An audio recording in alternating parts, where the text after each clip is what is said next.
अरे ओ बाबूजी, किस्मत की हवा कभी नरम कभी गरम, कभी नरम नरम कभी गरम गरम, कभी नरम गरम नरम गरम। ओ बेटा जी, अरे ओ बाबूजी, किस्मत की हवा कभी नरम कभी गरम, कभी नरम नरम कभी गरम गरम, कभी नरम गरम नरम गरम। ओ बेटा जी।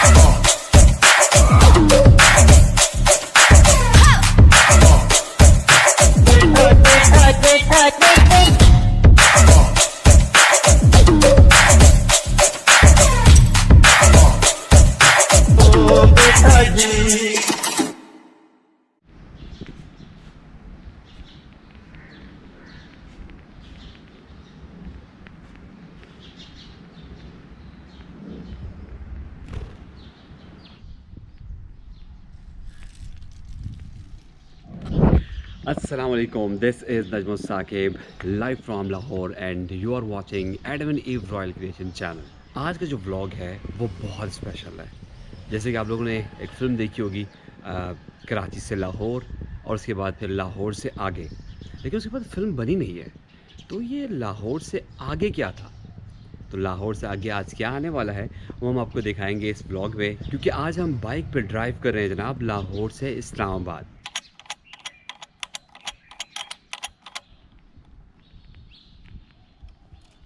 जी तो वीवर्स, हमने मोबाइल होल्डर पे मोबाइल लगा लिया है क्योंकि हमने बहुत तवील सफ़र करना है। तो इस सफ़र को मद्देनज़र रखते हुए मैंने बहुत ही लाइट से कपड़े पहने, ताकि वो कहते हैं ना कि सफ़र में जितना मालो असबाब कम होगा तो मंजिल तक पहुंचना उतना ही आसान होगा, और जितनी ज़्यादा चीज़ें होंगी और उतना मंजिल तक पहुंचना मुश्किल होगा। आवाज़ आपको बड़ी बेसी आ रही होगी और कुछ नींद का भी थोड़ा चक्कर आपको महसूस हो रहा होगा। उसकी वजह ये है कि मैं पूरी रात नहीं सोया और इतनी एक्साइटमेंट कि यार ये मुझे करना है, मुझे ना ट्रैवल करना है। और ये कहानी शुरू कहाँ से हुई? कहानी शुरू यहाँ से हुई है जनाब कि मैं अक्सर जब दोस्तों में या स्पेशली जो अपने टीचर से बातचीत करता हूँ तो मैं अक्सर उन्हें कहता हूँ कि बड़ा बड़ा क्रेज़ है, एक पैशन है कि मैं पूरी दुनिया का सफ़र करूँ। तो उन्होंने कहा अच्छा तू बड़ी बातें करता है कि अच्छा तूने सफ़र करना है, ये करना है, वो करना है। तो जो सफ़र करते हैं ना तो वो तो बड़े पागल होते हैं, ठीक है, बड़े क्रेज़ी होते हैं। तो कुछ क्रेज़ी करके दिखा। तो मैंने कहा ओके फिर क्या करें। उन्होंने कहा आप लाहौर से इस्लामाबाद बाइक पे आएँ। अगर आप लाहौर से इस्लामाबाद बाइक पे आ गए इट मीन्स कि आप सफ़र कर सकते हैं, आप ट्रैवलर बन सकते हैं, और यही चीज़ जो है वो आपकी पैशन को सामने लेकर आएगी। तो लेट्स सी कि सफ़र कैसा रहेगा। 5 घंटे और 56 मिनट 304 किलोमीटर दे रहे हैं जनाब इस्लामाबाद का रास्ता, ठीक है, ये आप देख सकते हैं। इस वक्त जो लोकेशन है मेरी वो है आर्किटेक्ट सोसाइटी लाहौर, और जहाँ से हम जा रहे हैं इस्लामाबाद। इस सफ़र में मेरे हमरा जो है वो एक अदद हेलमेट है और एक अदद बैग है। इस बैग में हमारे पास एक लैपटॉप है और कुछ हमारे पास एक्स्ट्रा बैटरीज़ हैं और इसके अलावा कुछ कपड़े वगैरह हैं। तो बस इतना ही सामान काफ़ी था।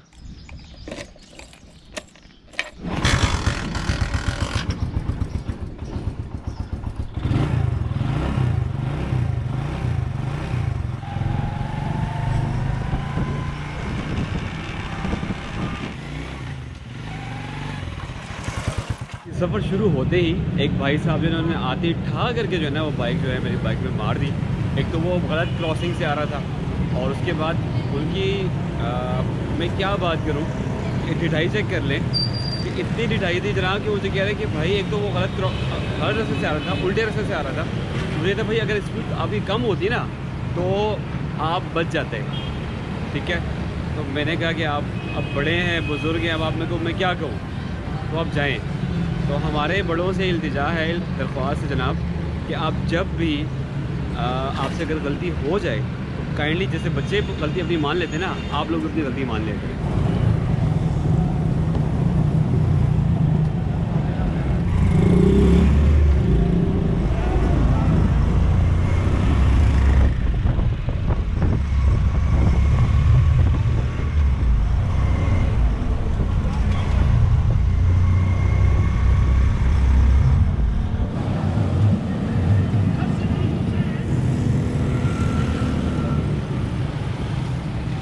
तकरीबन 1 घंटा बाइक चलाने के बाद अभी तक मैं लाहौर में ही घूम रहा हूँ और चौबुर्जी चौक तक पहुँचा हूँ। चौक बड़ा खूबसूरत बना हुआ था तो मैंने कहा चले आपको एक लिंक दे देते हैं यहाँ पे।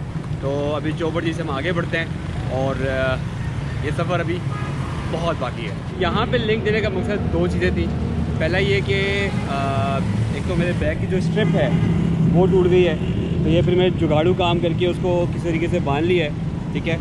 और सफ़र जैसे जैसे आगे बढ़ता जा रहा है कि चैलेंजेस बढ़ते जा रहे हैं और इस वक्त हम लोग दाता दरबार को क्रॉस करते हुए, बादशाही मस्जिद को क्रॉस करते हुए इस वक्त हम पहुँच चुके हैं न्याजी चौक।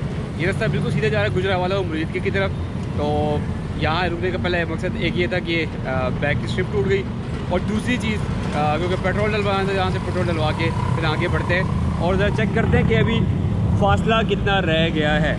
अभी भी 5 घंटे और 22 मिनट रहते हैं और अभी सफ़र काफ़ी बाकी है। दुआ ये है कि जो बैटरी का बैकअप इतना रहे हमारा कि हम पूरे 5 घंटे के जो क्लिप्स हैं, जो ग्लिम्स हैं, जो झलकियाँ वो आपको दिखा सकें।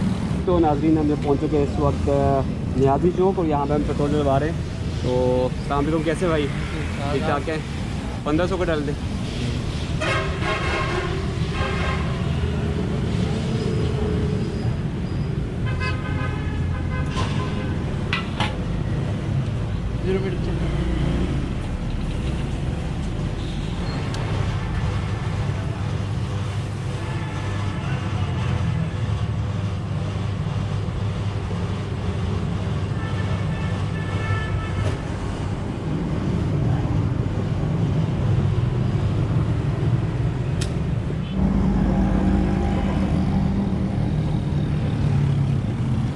जी व्यूअर्स, हम लोग बत्ती पुल रावी चौक पहुंच गए और यहाँ पे सबसे मज़े की बात ये है कि यहाँ लोग आते हैं और गोश्त के कुछ टुकड़े वगैरह इस तरह की चीज़ें जो है वो ख़रीदते हैं और यहाँ पे चील कौवे जो है ना उनको डालते हैं।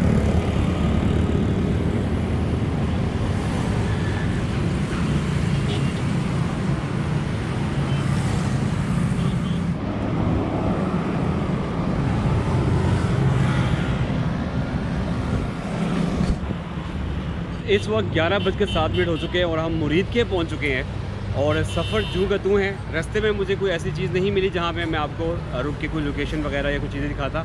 हाँ, कुछ जगह थी ऐसी, लेकिन वहाँ पे चूँकि थोड़ी सी ट्रैफिक बहुत थी और थोड़ी रिस्ट्रिक्शन भी थी, इसलिए मैं आपको बहुत सारी चीज़ें नहीं दिखा सका। बट सफ़र अभी बाकी है। अभी भी तकरीबन 4 घंटे और 50 मिनट का सफ़र बाकी है। अभी हमें आगे जाना है तो मैंने कहा चले मुरीद के रुक के ज़रा आपको मुरीद के का एक हल्का सा लिंक दे दें, उसके बाद आगे बढ़ते हैं और आपको मज़ीद जो है वो सैर कराता है।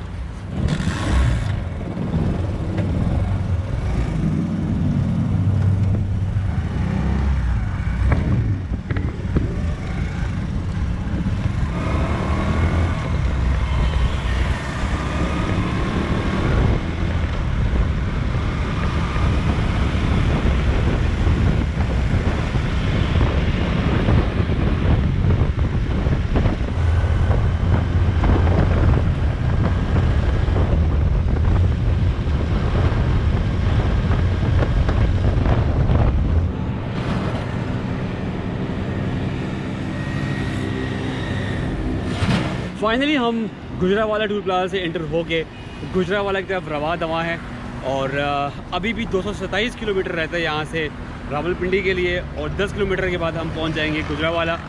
और शदीद गर्मी है, तो जो लोग बाइक पे सफ़र करना चाहते हैं या इवन गाड़ी में भी सफ़र करना चाहते हैं वो कोशिश करें कि अपने साथ पानी ज़रूर रखें या शिकंजबीन वगैरह, कोई भी ऐसी चीज़ जो आपको डिहाइड्रेशन से बचाए और आपको हाइड्रेट रखे। इस वक्त हम वापस पुल से नीचे उतरते हुए जा रहे हैं गुजरावाला की तरफ, लेकिन उससे पहले मैं दिखा दूँ आपको कि ये जो सरज़मीन है वो कितनी ज़रखेज़ है और यहाँ पे आप देखिए फसलें वगैरह और कितना ज़बरदस्त जो है वो व्यू है। और लेकिन गर्मी बहुत है। अस्सलाम वालेकुम, कैसे हैं? क्या नाम है? सुभान। क्या करते हैं? पढ़ते हैं। ये कौन सी जगह है? अच्छा किया भाई। कहाँ जा रहे हैं आप? घर जा रहे हैं। अस्सलाम वालेकुम। कैसे हो? क्या कर रहे हो? घर जा रहे हैं। इतनी गर्मी में कहाँ घूम रहे हैं आप? से आए हैं। अच्छा चलो फिर मुलाकात होगी, ठीक है? अल्लाह हाफिज़।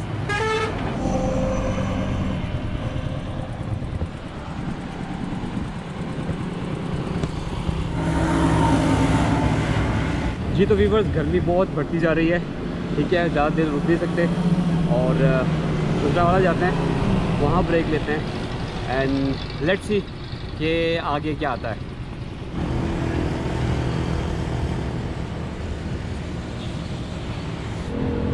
फाइनली हम लोग गुजरावाला यानी पहलवानों का शहर, ख्वाबों का शहर पहुँच गए हैं और गर्मी अपने उरूज पे है, ठीक है।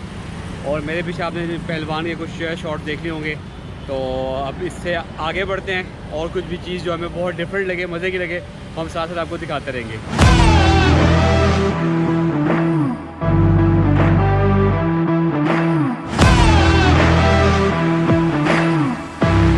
हबीबी या खुशनसीबी, और हमारी खुशनसीबी ये है कि हम पहुंच चुके इस वक्त गुजरावाला और गर्मी से हमारा बुरा हाल है। तो अगर आप गर्मी में ट्रैवल करते हैं तो आपको ये जो रुमाल है ना, ये आपको लेके जाना बहुत ज़रूरी है आपके लिए। ये आपको गर्मी से बचाएगा और जो लू वगैरह चल रही हो या धूप आ रही हो उससे बचाएगा। और दूसरी बात है कि आप बहुत मुसलसल ना हेलमेट नहीं पहन सकते, आप पसीने से शराबूर हो जाते हैं, तो आपको ये ज़रूर करना है। तो इस वक्त मैं रुका हूँ एक बहुत ही प्यारे भाई की एक ढाबे पे, और इस वक्त आलू जनाब इमली आलू बुखारे का शरबत, और इस वक्त बहुत ज़रूरी है हाइड्रेशन के लिए। तो चेक करते हैं कि कैसा बना है। ओए होए होए, कमाल, चेक करें खाली, भाई ने कमाल कर दिया है। तो हम यहाँ ब्रेक लेते हैं, ब्रेक के बाद हम दोबारा रवाना होंगे यहाँ से। तो लेट्स सी कि क्या होता है। जी तो व्यूअर्स, हम लोग इस वक्त गुजरावाला से आगे बढ़ते जा रहे हैं वज़ीराबाद, और वज़ीराबाद से आगे जाते जाते हमने अभी बहुत सारा सफ़र करना है। अभी भी 3 घंटे और 44 मिनट का सफ़र बाकी है। तो लेट्स सी कि क्या होता है।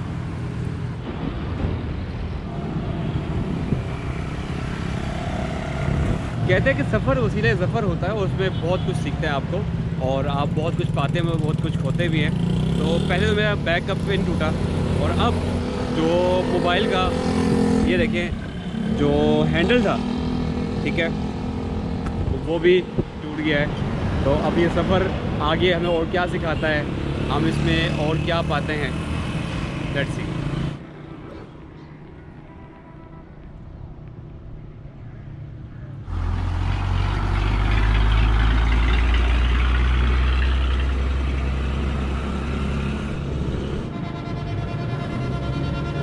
ये है वज़ीराबाद की खूबसूरत सी झील की खूबसूरत मनाज़िर।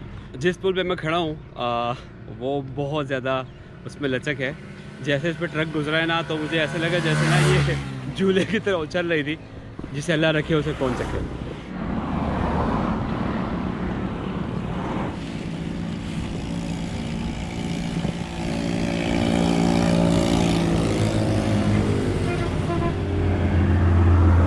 पंजाब की ज़रख़ेज़ ज़मीनों में जहाँ हमें बहुत सारी चीज़ें देखने को मिलती हैं, हरे भरे जो है वो खेत, और इसके साथ साथ बहुत खूबसूरत मनाज़िर हमें देखने को मिलते हैं। वहीं पे इस तरह की भैंसें और इस तरह का जो गाँव का माहौल है वो भी हमें देखने को मिलता है, और यही हमारी पहचान है और यही पंजाब की शान है।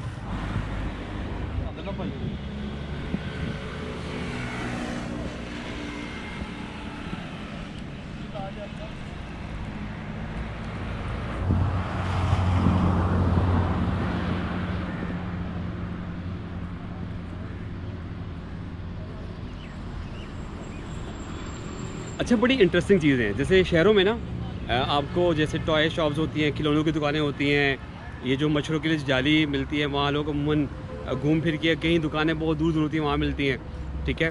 और जो हेलमेट्स हैं वो भी प्रॉपरली आपको किसी बाइक वाली शॉप से ही मिलती हैं, ठीक है। लेकिन यहाँ पे मैंने बहुत सारी जगहों पे देखा है, जैसे आप ट्रैवल कर रहे होते हैं तो रोड किनारे जो है आपको इस तरह की जालियाँ, ये खिलौने, और इस तरह के साथ साथ जो है ना ये हेलमेट्स वगैरह भी मिल जाते हैं। तो बाकी यहाँ के लोग जो है, मैंने बड़ी कोशिश की उनसे बात करने की, लेकिन वो लोग शर्माते हैं। गांव के लोग आपको थोड़ा सादा लोग होते हैं, तो ज़्यादा बातचीत नहीं कर सकते। लेकिन हाँ, मेहमान नवाज़ होते हैं, इसके साथ साथ जो है ना दिल बड़ा होता है उनका, और वो कहते हैं कि जी कोई बात नहीं, आप वीडियो बना लें, हमें बीच में ना लाइएगा। तो आगे बढ़ते हैं। अभी हम वज़ीराबाद में ही घूम रहे हैं, तो नेक्स्ट मेरा प्लान ये है कि झेलम में हम स्टॉप करें, ठीक है। हाँ, अगर रास्ते में हमें कोई अच्छी खूबसूरत जगह मिल जाती हैं तो हम ज़रूर रुकेंगे।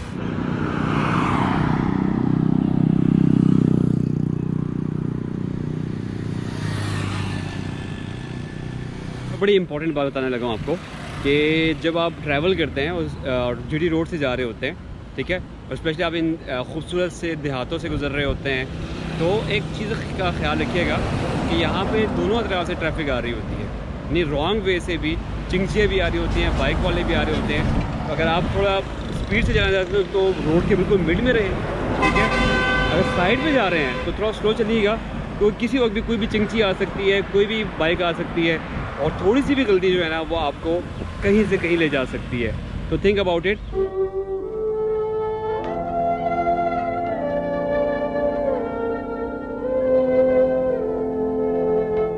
ओ याकूब जाई ते मैं अली जाई ते जे ओ शान वाली मैं भी शान वाली। ओ यूसुफ दी भैन सदान वाली ते मैं हुसैन दी भैन सदान वाली ते मेरा नाम ज़ैनब करबला वाली। ये सूफी जी राजवली रहमतुल्लाह अलैह का मरकज़ शरीफ है। बिल्कुल उनके पहलू में मौजूद है गुलकार हाजी मोहम्मद लोहार का मरकज़, और बड़े खुश नसीब बड़े लेजेंडरी फोक सिंगर थे क्योंकि इतनी पाक हस्तियों के पहलू में मौजूद हैं। और जैसे कि हमने आपको दिखाया बहुत सारा पंजाब का कल्चर, पंजाब की ज़रख़ेज़ी फसलें, और वहीं पे पंजाब में हम जब फ़न की बात करते हैं, जब हम आर्ट की बात करते हैं, तो हाजी मोहम्मद आलम लोहार का नाम किसी से ढका छुपा नहीं है। उनका जो अंदाज़ था वो बहुत निराला था। जब भी हम पंजाब के कल्चर की बात करते हैं, पंजाब के फ़न की बात करते हैं, पंजाब की गुलकारी की बात करते हैं, पंजाब की फोक सिंगिंग की बात करते हैं, तो जब भी इस फहरिस्त में हम देखते हैं तो मोहम्मद आलम लोहार जो हैं वो हमेशा सर फहरिस्त रहते हैं। आलम लोहार तो इस दुनिया में नहीं रहे और कूच फरमा गए हैं, लेकिन आज भी उनका फ़न जिंदा है क्योंकि जो उनके बेटे हैं आरिफ लोहार, वो उनका नाम भी किसी से ढका छुपा नहीं है। और ये जो कहते हैं ना पुश दर पुश जो है, नस्ल दर नस्ल जो है, जो गुलकारी है और जो फ़न है जो कि मुंतकिल हो रहा है, वो हमें देखने को मिल रहा है। हाजी मोहम्मद आलम लोहार का जो मज़ार शरीफ है वो लाला मूसा में वाक़या है, और यहाँ तकरीबन शायद कुछ ही फासले पे लाला मूसा स्टेशन है। तो जब भी कोई यहाँ आना चाहे तो उनके लिए है कि वो लाला मूसा स्टेशन थोड़ा सा पीछे आ जाए, तो उनको बिल्कुल रोड के ऊपर ही ये जो है मज़ार बना हुआ है। उनकी तस्वीर भी लगी हुई है, जैसे आपने वीडियो में देखी होगा। जी जनाब, हमने खारिया क्रॉस कर लिया है और अब हम सराय आलमगीर तरफ बढ़ते जा रहे हैं। जब मैं यहाँ से गुजरा तो मैंने बहुत खूबसूरत से जंगल देखा, और बड़े मज़े के जो दरख्त हैं ना वो झुके हुए हैं और बड़े सरसब्ज़ और बड़े घने जो है ना यहाँ पे जंगलात देखने को मिले हैं। तो मैंने कहा क्यों ना आपको एक ज़रा एक दिखाया जाए।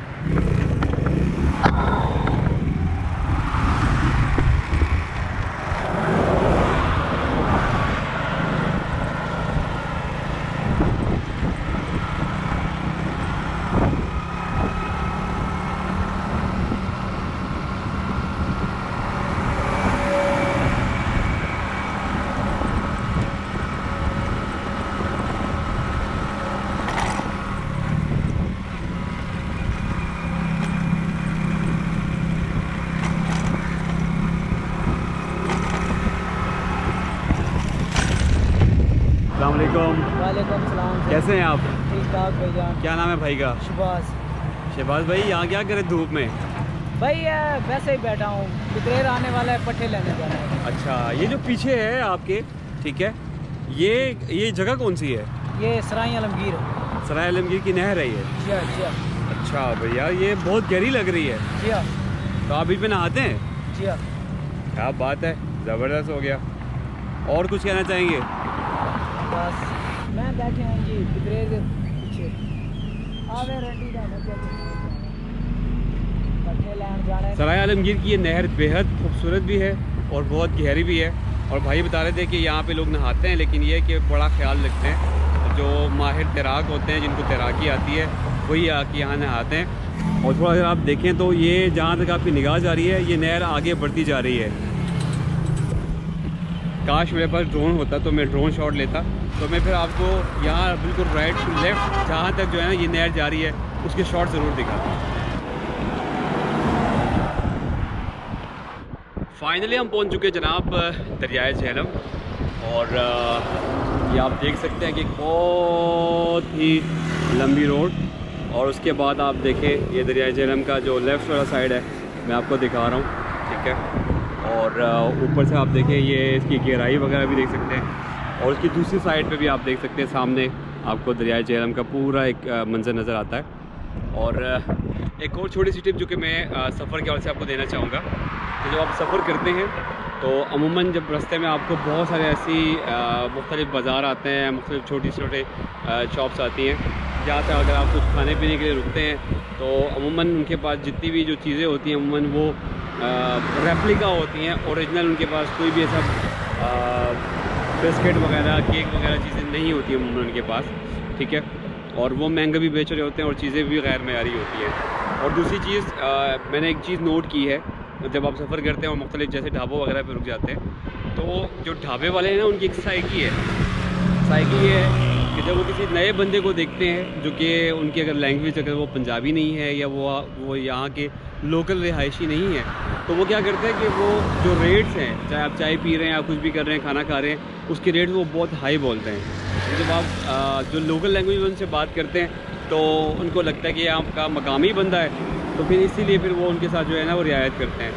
तो कोशिश करें कि जब आप कोई भी फूड यहाँ इस्तेमाल करें तो या तो किसी बड़े स्टोर से जाते हुए अपने साथ कुछ बैकअप के तौर पर फूड रख लें, क्योंकि ये रास्ते में अगर आपको कहीं भूख लग जाए या कहीं थकान महसूस हो या आपको लगे कि यहाँ फूड जो है तो आप फूड इस्तेमाल कर सकते हैं। इन केस अगर आप किसी ढाबे में चले जाते हैं, आप इतना फूड कैरी नहीं कर सकते इन केस, तो फिर आपने ये करना है कि पहले जाएँ, उनसे पहले बात करें, उनसे पूछें कि रेट्स क्या हैं, और अगर आप बार्गेनिंग करते तो बार्गेनिंग भी करें।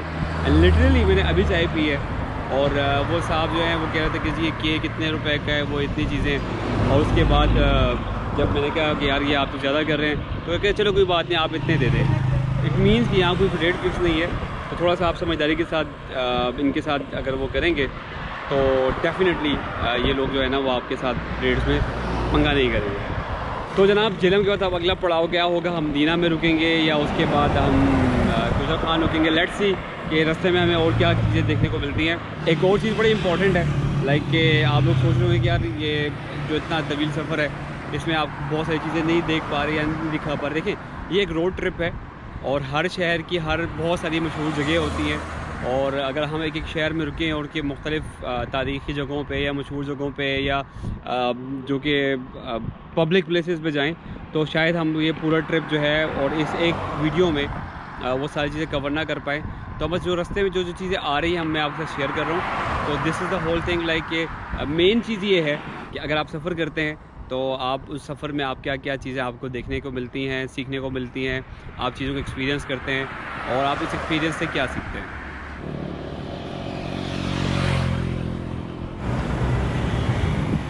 इस वक्त हम पहुंच चुके हैं जनाब दीना शहर, और ये हमारे हकीम साहब का शहर है। तो हकीम साहब मैं अभी हाज़िर नहीं हो पाऊँगा बिकॉज़ टाइम बहुत लेट हो गया है, क्योंकि पिछले तकरीबन कोई सुबह 8:15 से हम निकले हैं और 5 होने वाले हैं। तो मुसलसल जो है बस वो सफ़र जारी है। तो इंशाल्लाह फिर किसी दिन आपकी तरफ आऊँगा। और इसके साथ साथ हकीम साहब जो हैं उनकी वाला बीमार हैं। जितने हमारे व्यूवर्स हैं उन सब के लिए एक छोटी सी रिक्वेस्ट है कि दुआ कीजिएगा कि उनकी वाला जल्द सेहतयाब हो जाए, और जितने भी इंसान इस वक्त बीमार हैं सब के लिए दुआ कीजिएगा, अल्लाह ताला सबको शिफाए कामिल अता फरमाए।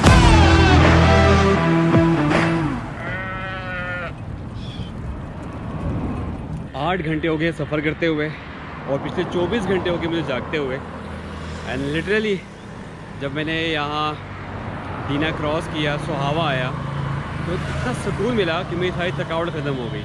And to be very honest, हम जैसे आगे बढ़ते जा रहे हैं तो खूबसूरती बढ़ती जा रही है, नेचुरल ब्यूटी बढ़ती जा रही है। फसलों से मैदानों से बढ़ते हुए हम पहाड़ों तक आ चुके हैं। अब सफ़र में बाकी और क्या है ये देखते हैं, साथ रहिए।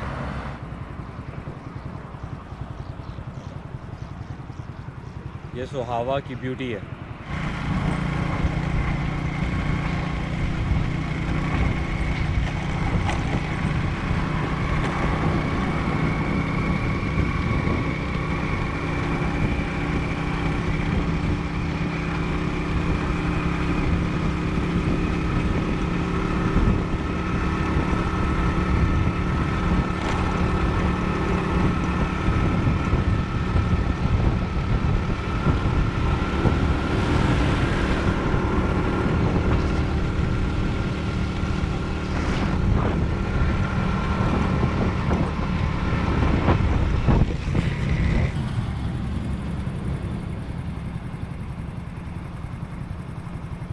देखिए जी अल्लाह की शान, 10 घंटे सफ़र करने के बाद हम पहुंच गए हैं गुजर खान।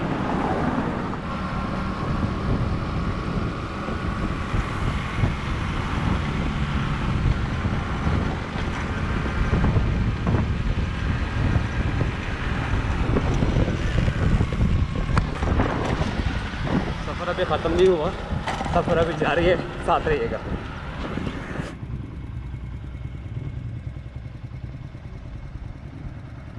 फाइनली शाम हो गई है और रवात से 10 किलोमीटर पहले जो है ना वो पेट्रोल जो है वो रिजर्व में लग गया। ठीक है, हिसाब किताब में बाद में लगा के आपको बताऊंगा, बट बहुत सारा ठीक है। और अब ये देखें जी, ये हाथों में छाले पड़ गए हैं। ठीक है, और अगर तो आपको आंखें नज़र आ रही हो तो आंखें जो है ना बिल्कुल लाल सुर्ख हो गई हैं। तो जितने लोग जो ट्रैवल करते हैं उन सब के लिए कि या तो सन ग्लासेस या मून ग्लासेस जो हैं वो आप इस्तेमाल करें, क्योंकि रास्ते में ना गर्द भी होती है बहुत ज़्यादा। इसके साथ साथ जो है वो परवाने, छोटे मच्छर, कीड़े मकोड़े वो एकदम से आते हैं और वो एकदम से आँखों में आगे घुस जाते हैं। तो अपने साथ जो है ना वो पानी वगैरह भी ज़रूर रखा करें, और उसके साथ साथ जो है ना ग्लासेस वगैरह भी रखें ताकि आपके लिए कंफर्ट हो और आप सफ़र को एंजॉय कर सकें। फाइनली हम पहुंच गए हैं रावलपिंडी। ये का माल मेरे पीछे है। और बड़ी इंपॉर्टेंट चीज़ मैं आपको बताना भूल गया, एक तो यहाँ पे शदीद जो है ना वो गहरे काले बादल हैं। ठीक है, और शदीद ठंड है। एक और ट्रैवल टिप ये है कि जब भी आप ट्रैवल करें, स्पेशली जो लोग कराची से हैं या सिंध से हैं या पंजाब के उन इलाकों से जो बहुत गर्म है, तो वहाँ का मौसम और इस्लामाबाद और पिंडी का मौसम बहुत डिफरेंट है अमूमन। और इस्लामाबाद और पिंडी का मौसम तो ऐसा है जैसे, क्योंकि मरी करीब है तो यहाँ अक्सर जो है वो अनएक्सपेक्टेड मौसम हो जाता है, कुछ भी हो जाता है समथिंग। ठीक है, तो आप लोग ज़रा एहतियात रखना साथ ना, कभी ट्रॉपिकल कपड़े जो है ना वो ज़रूर रखा करें ताकि कभी इस तरह का मौसम आ जाए तो आपको ठंड ना लगे और आप बीमार ना हो। और अब हम बढ़ने जा रहे हैं अपने आखिरी पड़ाव में, वहाँ पहुँच के हम करेंगे इस पॉइंट। दिन बखैर, और फाइनली 12 घंटे की ड्राइव के बाद मैं इस्लामाबाद पहुंच गया। रात में इतना थक गया था कि आपको मैं लिंक भी दे नहीं सका, एंडिंग लिंक। और उसके बाद मैं जैसे ही पहुंचा धड़म से जो है वो मैं लेटा और मुझे पता नहीं चला। अभी मेरी आंख खुली है, तकरीबन आधा दिन गुजर गया और इस वक्त मैं अभी गैलरी में मौजूद हूँ। बाकी दोस्त जो है वो सोए हुए हैं, तो मैंने कहा चले आपके साथ एंडिंग लिंक दे दें। वैसे लाहौर से इस्लामाबाद तक का जो सफ़र है वो तकरीबन जो है वो 5 घंटे 45 मिनट एस्टिमेट टाइम होता है जीटी रोड से। लेकिन चूँकि आप जब बंदा ड्राइव कर होता है, कहीं रुकता है, चाय पीता है, कुछ चीज़ें वगैरह, ठीक लंच वगैरह, जो भी समथिंग आपको जो फूड रिक्वायर्ड होता है या किसी भी चीज़ के लिए आप रुकते हैं, तो तकरीबन एस्टिमेट आपका तकरीबन 8 घंटे लग जाता है। बिकॉज़ मैं तो चूँकि व्लॉगिंग करता साथ साथ, और तो मुझे तकरीबन पूरे 12 घंटे लगे। तो 307 किलोमीटर का जो सफ़र है, अगर आप किसी भी बाइक पे जो CD70 पे अगर आप ट्रैवल करते हैं तो तकरीबन आपके जो एस्टीमेट जो पेट्रोल के जो ख़र्च है वो तकरीबन 2500 रुपये तक आ जाएगा। बाकी खाने पीने का डिपेंड ऑन यू, लाइक कि आप क्या खाते हैं, क्या सीन होता है। लेकिन बहुत मज़े का जर्नी रहा, बहुत कुछ सीखने को मिला। स्पेशली जब आप मुख्तलिफ़ शहरों से गुज़रते हैं, वहाँ के लोगों को देखते हैं, उनका वहाँ कल्चर, उस तरह की बहुत सारी चीज़ें। तो ये ब्लॉग तो डेफिनेटली एक रोड ट्रिप था जिसमें हम बिल्कुल बैक टू बैक चलते आ रहे थे और कहीं रुके नहीं। जो नेक्स्ट ब्लॉग होगा वो बहुत डिफरेंट होगा। उसके अंदर हम इसी तरह का ट्रैवल करेंगे, एक लॉन्ग रूट पे जाएंगे। और अब वो कहाँ से कहाँ का होगा, हो सकता है वो इस्लामाबाद से नॉर्दर्न एरियाज़ की तरफ हो सकता है कि वो इस्लामाबाद से कोयटा की तरफ हो।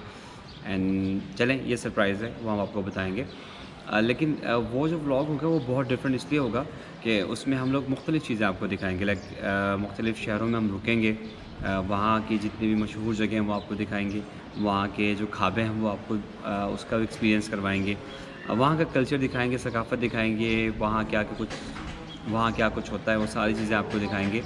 तो जो नेक्स्ट जो ट्रिप होगा वो बहुत ज़बरदस्त होगा, बहुत डिफरेंट होगा और बहुत चैलेंजिंग भी होगा, बहुत एक्साइटमेंट भी होगी, इंटरटेनमेंट भी होगा, सब कुछ होगा उसमें। सो नेक्स्ट ब्लॉग तक अपना बहुत सारा ख्याल रखिएगा। This is Najam Saqib signing off इनसे, love you all, miss you all, tata bye bye, अल्लाह हाफ़िज़, फ़ी अमान अल्लाह। दिन बखैर पाकिस्तान, अल्लाह ने के बाद।